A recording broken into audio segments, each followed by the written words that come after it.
What's up, beautiful jellyfish? It's Tracy, and today I'm going to be doing a video talking all about hand destruction cards. I totally, for like, what video am I filming? I'm totally gonna be doing a video on hand destruction cards in, particularly in a modern setting. Basically, if you're running black in modern, you're probably going to be running hand destruction cards, and I've seen a lot of deck lists where just people have this whole thing with how many Thoughtseizes do you run, how many Inquisition of Kozileks do you run, basically, and I kind of want to do this video talking about like my feelings towards them. In my modern deck that runs black, I run two Thoughtseizes and I run 3 Inquisition of Kozileks. And basically, I just want to kind of talk about like my feelings on that, like why I decided to run them. If you look at basically, like I said, any deck list in modern, you're going to be seeing these 2 cards on there, and you're also probably going to be seeing potentially some duresses in the sideboard. And yeah, this is kind of just me talking about why I chose to run these. So basically, I'm running 5 hand destruction cards in my deck. I will, of course, as always, it's on my tapped out. You can check out my deck list below. But the reason that I decided for 5 instead of 6 hand destruction cards, and you will see this a lot, is a lot of times you have your plan, you're like, okay, this is what I want to run. I want to run 4 Thoughtseizes, whatever, and 2 Inquisitions. And you're like, well, how many, like, should I run of each, whatever, like, what should I do? And my thing is hand destruction is awesome in the early game. You get to Thoughtseize or Inquisition on turn 1, you're probably in a really good spot. You know what's in their hand, you've taken away something that's threatening, you're in a really good spot. However, on the later end, when you're trying to be an aggressive deck, you don't want to be drawing these sort of cards. They're not one of the greatest things that you want to be drawing. It's not necessarily awful, but if you need to get in some extra points of damage and you just top deck a Thoughtseize, you're like, really? Like, oh, why is this card on the top of my deck right now? So basically that's my whole justification for running 5. I feel like 5 is a very good number. I know a lot of people will get away with 6. I think you could do at minimum 5. I think you're in a really good spot. It totally depends on the deck that you're running. It also depends on how much other removal you have. A lot of people don't classify hand destruction as a removal, but for me it's sort of like a similar thing. It kind of just depends on what deck you're playing though. If you're playing against a deck that has graveyard interaction, it's like, well, this is a little bit awkward, but if you're playing against like any deck that really doesn't, it's not really a huge deal. But basically, the reason that I decided to do 2 Thoughtseizes is that the thing with Thoughtseize, and the reason that people love this card, is because Thoughtseize takes care of anything.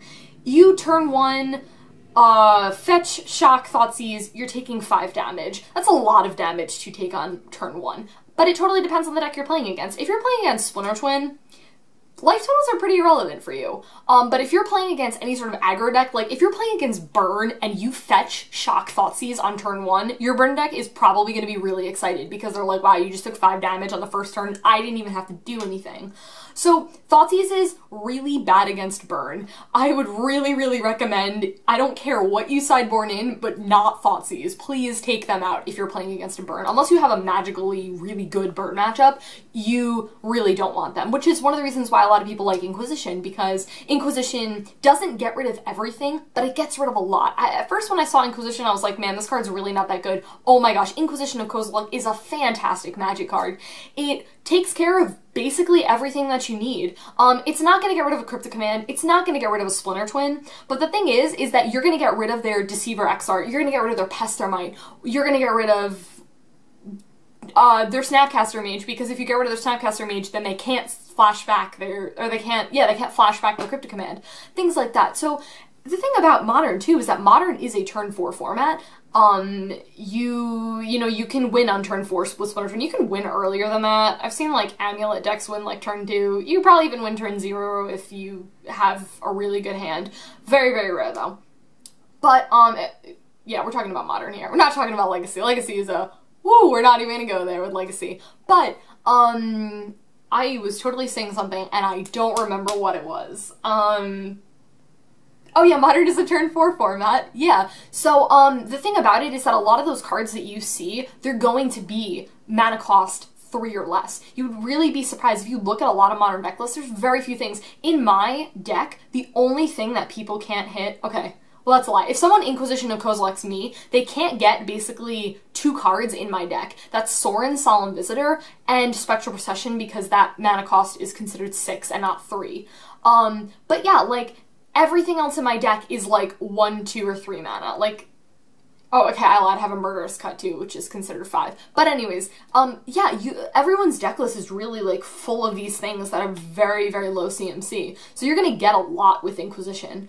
And yeah, my whole thing with Thoughtseize is that you're just taking damage from that, and I have a really bad burn matchup, so if I'm playing against burn, and burn is really popular in Modern, so like, burn's really popular everywhere, but in Modern, it's really big. And like, if I'm playing against a burn matchup, I do not want to be running Thoughtseizes. That would be like, that would go out so fast, and it's like, you know, I really want to keep, I have a lot of stuff in my deck that's at like 3 mana, so if I like side those out, I'm losing, my CMC is hurting a lot. So again, I think it just totally depends. If you're favorable in something, you could probably get away with running 4 Thoughtseizes or even 3, but if you're really unsure and you want to do, like, if you want to do 6 hand destruction cards, get away with doing 3 Thoughtseizes and 3 Inquisitions and see how that works for you. If you're playtesting it, proxy them and see how it works. It's really all about, I would say about you as a player and how you feel comfortably. The thing that I've noticed about these sort of cards is that I don't feel like there's this one specific way of doing it, which I really like, because a lot of times when you look at deck lists of things, like, say you're building a burn deck, you're going to be running 4 Monastery Swift Spears. You're going to run 4 Lightning Bolts. There's not really much debate for that. You're going to be doing it. If you're building Modern Burn, that's what you do.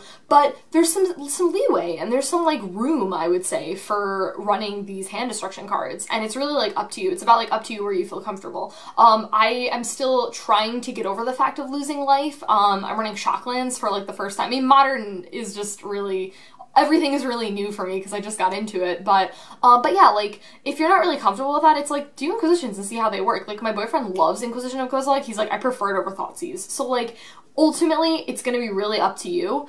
There's this really, and now, speaking of damage, let's actually talk about that. The damage that you take from Thoughtseize. This is a really important point, I think. Yes, is it kind of unfortunate that you take 2 damage from Thoughtseize? Yes, but it depends on what you are taking away from them. If you're taking away a Siege Rhino with a Thoughtseize, you have won that battle. Because ideally, if you take away that Siege Rhino, you're taking away 3 points of damage that you take when it enters, 3 points of damage that they gain, and then 4 points of trample damage that you are gonna have to deal with. So ideally, you're kind of winning in that spot if you can't deal with the Siege Rhino with like a Path to Exile or something like that. But yeah, like, it's like, Siege Rhino is way more threatening. It's like, yeah, that 2 points of damage is can be potentially really important, but a Siege Rhino is really bad, and you want to get that off the table as quickly as possible. There's this really, really awesome Reed Duke article all about Thoughtseize. I'll link it down below. I've actually skimmed it, and it's really great. He says some really cool stuff. And one of the things that he says in there is just that point. It's like, how important is that 2 points of damage? But again, it totally depends on your matchup. If you're playing against Burn, yeah, that 2 points of damage is really important. But if you're playing against, like, Splinter Twin, it doesn't really matter as much. It just totally depends on your matchup. Depends on what you're playing. But yeah, overall, like, I like them both. I feel a little bit more comfortable with an Inquisition simply because it hits most everything. And you know what? Even if you, like, late game play an Inquisition and you don't get anything because all they have is, like, a Cryptic Command in their hand, it's like, at least you have access to the information that they have. Like, at least you know what's in their hands. And that's really, really important. That's one of the reasons why, oh my gosh, what is this magic card? It starts with the G and I can't think about it. It's Phyrexian Life or a blue. It's like, you look at target player's hand and you draw a card. It's like a really good magic card. It's like, yeah, you don't get to take anything, but that knowledge, that knowing what they have in their hand is super important. Information is really, really key. But yeah, I like both of them. Ultimately, if I ever build another modern black deck in the future, I don't really know. I don't really know what I'll do, but I think you can get away with definitely 5 to 6 hand destruction cards. I think you're in a really good spot, and ultimately how you want to divide that up is good. I know some people who are like, I will 4-run Thoughtseize, and that is their thing, and it's like, and they will 2-run Inquisition, and it's like, okay, like, you do whatever you want. You do whatever you feel comfortable with. Another thing is too, and I do want to talk about the card Duress too, because I know that is a card that you will see in a lot of people's sideboards. You will not see it on a lot of main boards, and I'm actually really glad that I decided to invest the money in Thoughtseize and Inquisition because they are worth it. They're expensive. Thoughtseize is like $24 and Inquisition is like $15. They're worth it though. They're really, really good cards, and they're probably, I don't want to say they'll drop in value. I don't know if they'll have a drop in value. Its magic cards are like all over the place. But the thing about duress and the reason that I think some people do sideboard them in is, again, because if you're, say you have in your deck, you have your 6 cards, you have 4 Thoughtseize, and you have 2 Inquisitions, and you go to a burn matchup and you have an awful, I keep talking about burn, but like Thoughtseize is really important to talk about in this sort of setting. You're playing against burn. You have 4 Thoughtseize in your main board and you cry a little bit because you're like, ouch. Ouch, I have to hurt myself for a lot of damage. And that doesn't even include like fetches and shocks into the mix, which you're probably running. So it's like you're crying a little bit inside. But yeah, the whole thing about oh, duress, yeah, is that I feel like a lot of people will sideboard that in because they want hand destruction cards, but they already have Inquisitions. So they're like, well, I'll sideboard in Inquisition and, I'll sideboard out Thoughtseize and I'll sideboard in Inquisition and Duress. The thing about Duress, though, is that it can be very similar to Inquisition because it doesn't hit everything. Duress's wording is non-creature, non-land, so, but I think that really depends on your matchup. Duress can be a really awesome thing if you're playing against a blue control deck because they don't have a lot of creatures. But what if you're in a situation where they have a Snapcaster Mage in their hand and, like, 4 other control cards, and you're like, you just duress them and you can't take their Snapcaster Mage, which is the most ideal thing to take, so that they can't give flashback to any of their cards that you just put in their graveyard. If you put like Cryptic Command in their grave, they're like, cool, I'm gonna Snapcaster Mage Cryptic Command, and then you're gonna cry a little bit. So yeah, Duress is not a bad card. I just think that it depends on your matchup, and I think that it doesn't work. Whereas a card like Inquisition, every deck that you play in Modern are going to be running cards that cost 1, 2, or 3 mana. It's just going to be a thing that's going to happen, but I feel like Duress is way more miss. I would honestly say really just invest the money in these cards because they're really important. I think they're really, really good cards, and it's kind of one of those things where it's like, if you don't, your deck may suffer because of it.